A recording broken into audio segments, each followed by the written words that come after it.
करने के लिए सड़क पर उतर रहे हैं। इसीलिए मैं आप लोगों को कहना चाहता हूँ मंच के माध्यम से कि भाई आप लोग जग जाइए, किसी के बहकावा में मत आइए। सरना कोड लेकर लाना है तो एकजुटता से चलाना होगा। हम लोग ठीक है, ये ईसाई है, ये बौद्ध है, ये जैन है, लेकिन यहाँ के मूल निवासी जो है उसको कोई नहीं पहचानता। कारण क्या? एक साजिश है।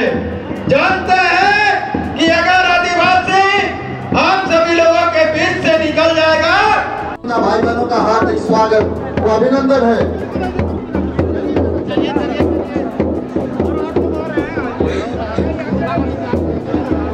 धन्यवाद। आज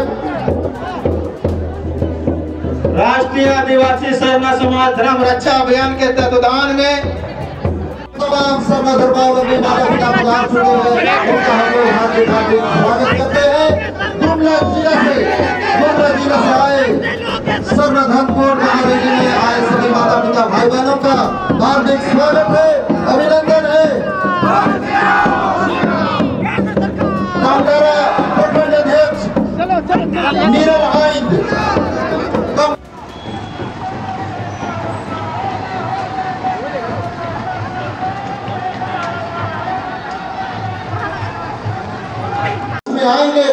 सरना कोड लागू करने को लेकर इस वक्त जो तस्वीरें देख रहे हैं राजधानी रांची के मोराबादी मैदान की तस्वीरें हैं, जहां की तमाम जो आदिवासी संगठन के जो लोग हैं वह यहां पर अपने सरना धर्म कोड को महारैली का नाम दिया गया है, राष्ट्रीय आदिवासी समाज सरना धर्म रक्षा अभियान के तहत। इससे पहले भी आपने देखा था कि पिछले दिनों जो है यहाँ पर आदिवासी अधिकार के लिए यहाँ महारैली की गई थी। और आज मंच पे देखिए कि जो धार्मिक गुरु बंधन तिग्गा है वह मौजूद है, कर्मा उरांव है जो प्रोफेसर है, और तमाम जो आदिवासी के नेता हैं वह जो है सरना धर्म को लागू कराने के लिए एक महारैली की गई है कि जब तक सरना धर्म कोड नहीं लागू की जाएगी तब तक हम आदिवासी समाज जो आने वाले 2024 का जो चुनाव होगा उसमें वोट का बहिष्कार करेंगे अगर सरना कोड लागू नहीं की जाएगी। तो ये तस्वीरें आप देख रहे हैं, तमाम जितने संगठन के लोग हैं वह यहाँ पर बैठे हुए हैं। तो इस वक्त ये हजारों की तादाद में राजधानी रांची के मोराबादी मैदान में आदिवासी तमाम अपने अपने जिलों से, ग्रामीण क्षेत्रों से महिलाएं, बच्चे और पुरुष यहाँ पर इस कार्यक्रम में शामिल हुए। क्या कुछ कहा है धार्मिक गुरु इस कार्यक्रम को लेकर बंधन तिग्गा ने और आदिवासी छात्र के अध्यक्ष सुशील उरांव ने, या कुछ देखिए हैं। बाकी जो धर्म परिवर्तन हिंदू मुस्लिम किसी में भी किया है उसे हम लोग माने बाइफर्केट करते हैं। अच्छा, एक और इशू जो होता है जिससे आदिवासी महिला गैर आदिवासी से शादी कर उसको आरक्षण का लाभ से वंचित, इसका हम लोग विरोध करते हैं क्योंकि उसका आदिवासी स्टेटस ही समाप्त करने की हम लोग बात करते हैं। भारत सरकार ये कानून लाए लोकसभा और राज्यसभा में, और झारखंड के टीएसी से भी ये प्रस्ताव पारित होके जाए। टीएसी ये प्रस्ताव ला सकती है अपने समुदाय के लिए कि वो प्रस्ताव पारित करे कि जो गैर आदिवासी से शादी करके वो आदिवासी का जो लाभ लेती है, जो एक आदिवासी का लाभ वंचित होता है, अगर वो आदिवासी से शादी करेगी तो आदिवासी का परिवार चलेगा, ना कि वो जनरल से शादी करके वो जनरल को पालती। ये गलत है। हाँ, भारत देश में आप स्वतंत्र हैं शादी करने के लिए, लेकिन आदिवासी एक विशेष जाति और समुदाय का भारत में जो सुविधा दी गई है उसका लाभ गैर आदिवासी नहीं ले सकता है, और इसीलिए गैर आदिवासियों से हमें अलग रखा गया है। अच्छा, एक अभी स्थानीय नीति, क्या सर ठीक है ना, स्थानीय नियोजन नीति की बात तो नियोजन नीति कि पूरे भारत देश के जो आदिवासी हैं जो अपने को हिंदू, सिख, ईसाई, जैन, बौद्ध किसी भी धर्म में अपने को नहीं शामिल करते हैं, वैसे मूल जो जनजाति हैं जो हिंदू धर्म में या ईसाई, जैन, बौद्ध धर्म में चले गए हैं, उससे हमारा कोई लड़ाई नहीं है। हम जो हिंदू धर्म में नहीं है, ईसाई धर्म में नहीं है और जैन बौद्ध धर्म में नहीं है, वैसे लोगों का जुटान पूरे देश विदेश में जो लोग भी है दूसरे धर्म को नहीं मानते, वैसे लोगों का जुटान हम लोगों ने किया है। और उसके लिए भारत सरकार से सरना धर्म कोड की हम लोग मांग करते हैं, और इसी को लेके ये उलगुलान, ये महारैली बुलाई गई है। और झारखंड सरकार से नियोजन नीति, स्थानीय नीति और बैकलॉग की नियुक्ति और जो अभी ये अनुबंध पर जो नौकरी जो लोग कर रहे हैं उसको आरक्षण रोस्टर का पालन करते हुए बेरोजगार युवाओं को रोजगार दिया जाए। 3 साल हो गए सरकार का, एक भी बहाली नहीं हो पाया है। ये आदिवासी मुख्यमंत्री होने के नाते हम लोग इस मंच से मांग करते हैं कि वो आदिवासी को हाशिए पर ना ले जाएं और फिर ये प्रश्न चिन्ह उठेगा कि आदिवासी मुख्यमंत्री राज चला नहीं सकता है, क्योंकि मूल आदिवासी भारत देश के निवासी हैं। और इसलिए हम लोग झारखंड सरकार से, विशेषकर हेमंत सोरेन जी से कहते हैं कि राज्य में वो रोजगार का सृजन करें और जल्द से जल्द नियोजन नीति लागू कराएं। ये हमारे झारखंड से मांग है। बाकी कुर्मी को जो हमारा ट्राइबल रिसर्च सेंटर ने खारिज कर दिया है कि वो जनजाति में शामिल नहीं हो सकते हैं, और इसलिए भारत सरकार के द्वारा अगर वो संविधान के दायरे में रह के मांग करते हैं तो कोई बात नहीं, हम लोग लेकिन इसका विरोध करते हैं इस मंच से कि कुर्मी जनजाति में नहीं शामिल किया जाए। सरकार देगी या नहीं देगी ये हमारा आस्था का विषय है। हजारों वर्षों से, क्या ये दुनिया जब थी तो धर्म नहीं था? हिंदू धर्म की उत्पत्ति कब हुई, या इस्लाम, जैन, बौद्ध की धर्म? ये सरना की उत्पत्ति स्वयंभू है, अपरूपी है, भूमिपुट है, ये अनादि है, अनंत है। हम लोग इसलिए प्रार्थना करते हैं अनादि मल मुंजुरा मल का धर्म निनुमरा दे बंगायो, मतलब ये अनंत है, आदि है, मतलब ये कभी समाप्त होने वाला ने हमारा सरना जो है।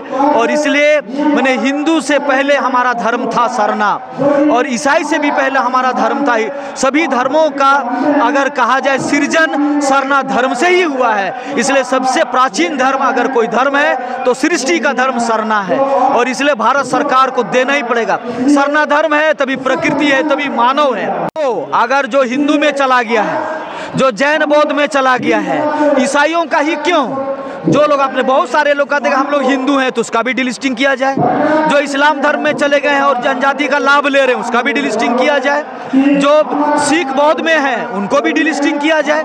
और जो हम लोग असली लोग जो हैं, जो हिंदू में हैं, ना ईसाई में, ना जैन बौद्ध में हैं, भाई हम ओरिजिनल हैं, तो ना मंदिर से, ना मस्जिद से, ना गिरजा, ना गुरुद्वारा से आदिवासी जनजातियों की पहचान नहीं होती है।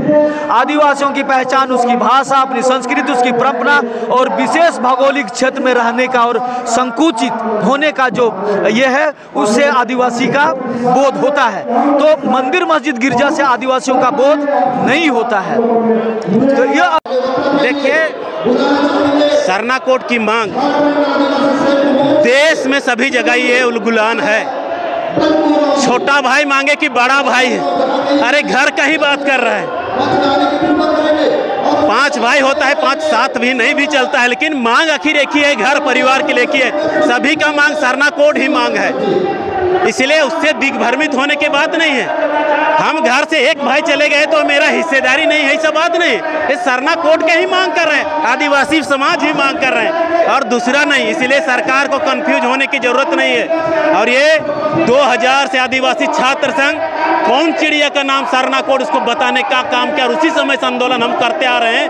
और 2001 में अन्य कॉलम था तो हम लोग ने सरना जनगणना का विरोध किया, सरना नहीं तो जनगणना नहीं।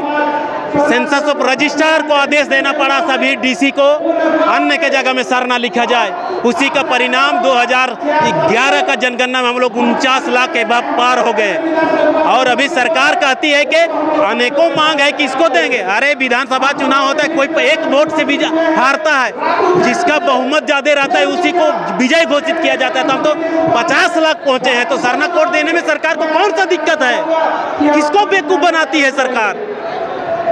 एक वोट के लिए भी जीतता है विधायक, वही विजय होता है। इसमें 49 लाख, हम लोग 50 लाख पहुंच चुके हैं सरना लिखने वाले, और दूसरों का गिनती क्या होता है?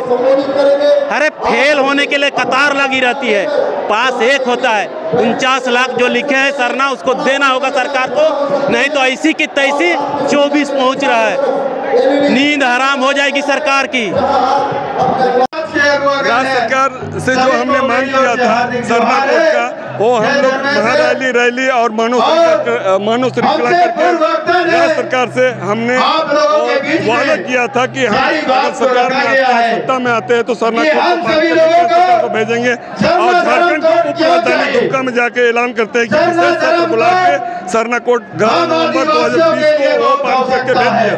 अब बाकी केंद्र सरकार की बात है, केंद्र सरकार अगर सरना कोर्ट नहीं पारित करती है, पास नहीं करती है, लागू नहीं करती है, तो आने वाले आगामी 2024 में जो इलेक्शन होने वाली है 2024 में हमने आदिवासी समाज उसको वोट से छोड़ देने का काम करेंगे। अगर सरना कोर्ट नहीं तो वोट नहीं, सरना कोर्ट लागू नहीं करती तो हमने उनको वोट नहीं देंगे। हम सभी लोगों का बहिष्कार कीजिएगा आप लोग? जरूर कोर्ट का बहिष्कार करेंगे। हमने 6 कॉलम जो पहले से अवेलेबल है, बहुत ऑलरेडी उसका कॉलम मिल चुका है। मेरा एक पहचान नहीं है, पहचान के लिए हमारे सरना कोर्ट लागू करना ही होगा। रातू पटेल के बाद पंचायत का मुखिया कुशल